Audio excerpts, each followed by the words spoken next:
ഇനി കൂടുതൽ ഗ്രൗണ്ട് റിപ്പോർട്ടുകളിലേക്ക് പോവുകയാണ്. വറ്റി വരണ്ട വേനൽ മാറി അല്ലെ? മഴ ശക്തമായതോടെ വനമേഖലയിൽ ആവശ്യത്തിന് തീറ്റയും വെള്ളവുമുണ്ട്. എന്നിട്ടും കാട് വിട്ട് നാട്ടിലെത്തുന്ന വന്യമൃഗശല്യം കൂടിയതല്ലാതെ ഒട്ടും കുറഞ്ഞിട്ടില്ല. 2 ആഴ്ചയായി കടുവപ്പേടിയിലാണ് ഇടുക്കി വണ്ടിപ്പെരിയാർ അരണക്കൽ നിവാസികൾ. പെരിയാർ കടുവ സങ്കേതത്തിൽ നിന്നും ജനവാസ മേഖലയിലെത്തിയ കടുവയെ പിടികൂടാനോ കാട്ടിലേക്ക് തുരത്താനോ കഴിയാത്തതാണ് വലിയ പ്രതിസന്ധി. കൂടും ക്യാമറയും സ്ഥാപിച്ച് കടുവയെ പിടികൂടാനുള്ള ശ്രമം തുടരുകയാണ്. മൂന്നാറിൽ നിന്നും പിടികൂടി കാട്ടിനുള്ളിലേക്ക് തുറന്നുവിട്ട കടുവയാണ് 3ാം തവണയും ജനവാസ മേഖലയിലേക്ക് തിരിച്ചെത്തിയത്. രാഹുൽ സുരേഷ് ആ പ്രശ്നം വിശദീകരിക്കുന്നു. രാഹുലിലേക്ക്.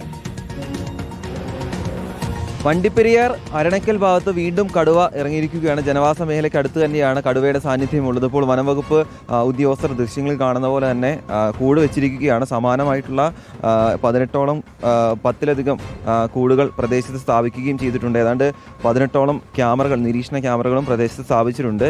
നേരത്തെ മറയൂരിൽ നിന്നും പിടികൂടി കാടിനുള്ളിൽ തുറന്നുവിട്ട കടുവയാണ് 3ാം തവണയും വണ്ടിപ്പെരിയാറിലെ ജനവാസ മേഖലയിൽ എത്തിയിരിക്കുന്നത് എന്നാണ് ഏറ്റവും ആശങ്ക ഉണ്ടാക്കുന്ന കാര്യം.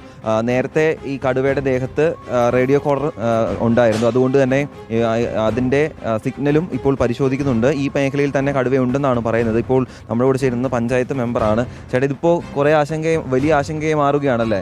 മൂന്നാർ ഭാഗത്ത് റേഡിയോ കോളർ പിടിച്ച് വിട്ട കടുവയെന്ന് പറയുന്നത്. പക്ഷേ ആ കടുവ ഇവിടെ വന്നിട്ട് 1 മാസമായി എന്നാണ് പറയുന്നത്, സിഗ്നൽ കിട്ടുന്നത്. അപ്പോൾ അത് വെച്ചിട്ട് ഞങ്ങൾ 1 മാസത്തിന് മുൻപ് ഒരു കൂട് കൊണ്ട് സ്ഥാപിച്ചു. കൂട് വെച്ചപ്പോൾ ആ കൂട്ടിൽ കയറിയിട്ടില്ല. അവിടെ കണികാലിയൊക്കെ കെട്ടിയിട്ട് ഞങ്ങൾ 1 മാസമായിട്ട് അവിടെ പോയിട്ടു. എല്ലാം 100ഓളം തൊഴിലാളി പണിയെടുക്കുന്ന മേഖലയാണ്. അപ്പോൾ അവരെങ്ങനെയാണ് അവരുടെ ജീവനെ രക്ഷിക്കാൻ വേണ്ടി ഇവിടുന്ന് എത്രയും പെട്ടെന്ന് മാറ്റാനുള്ള ഏർപ്പാട് ചെയ്യുന്നു.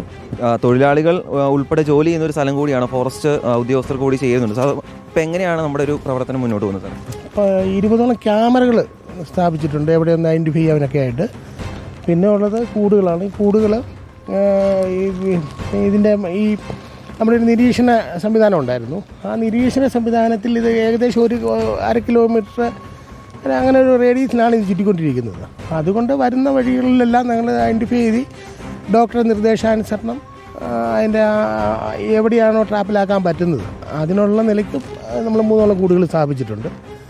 അത് വലയിലാകും എന്നാണ് നമ്മുടെ പ്രതീക്ഷ.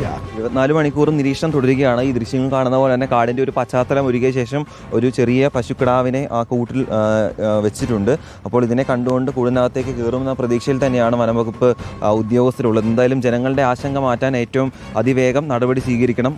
കടുവ കൂട്ടിൽ കുടുങ്ങുമെന്ന പ്രതീക്ഷയിൽ തന്നെയാണ് വനംവകുപ്പ് ഉദ്യോഗസ്ഥരും നാട്ടുകാരും ഉള്ളത്. Reporter Rahul Suresh, reporter, Idukki.